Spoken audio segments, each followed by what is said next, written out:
Երեկվան քվեարկությունը արդարև կարևոր քայլ մներ եւ արձանագրված արդյունքը ինքնին շատ բան կհայտնի 44 կողմ 7 թեմ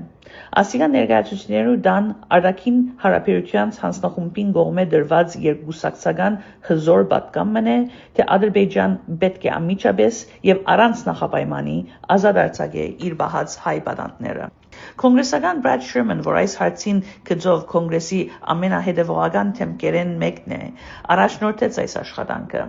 եւ շատ կարեւոր ան ապահովեց հանձնախումբի անդենապետ հանրապետական Բրայան Մաստի աջակցությունը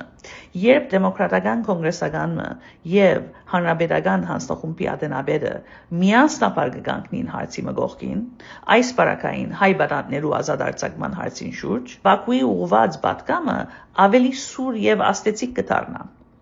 Բացահայտորեն ասեմ, ասիգա ճիշտ այն արդյունքներն է, որուն համար Ամերիկայի հայտարարի հանձնախումբը ամեն օր կցկտի։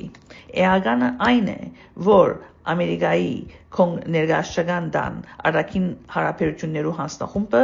պաշտոնապես բարձրացան եւ երկուսակցական միասնականությամբ զորակցեցավ հայ պատանդներուն պահանջելով իրենց ամիջական ազատ արձակումը։ Այդ ինչ կսպասվի հաջորդիվ Հայտարարի հանձնախումբը հաշվետվություն կպահանջի նախ հոս Միացյալ Նահանգներու մեջ ինչպես ասի մենք կոչ կնենք ամերիկահայության հերացայնելու եւ քրելու այդ 7 կոնգրեսականներուն ուղղակիորեն հարցնելու ինչու թեմ քվեարկեցին Ադրբեջանի վրա ճնշում բանեցնելու քայլին հայ բանատները ազատ արձակելու համար ասի դժվար հարցում չէ եւ անոնք բարդավոր են պատասխանել թե մեր քաղաքին եւ թե իրենց քվեարկողներուն եւ անշուշտ հաշվետվություն կպահանջենք ինքնին Ադրբեջանեն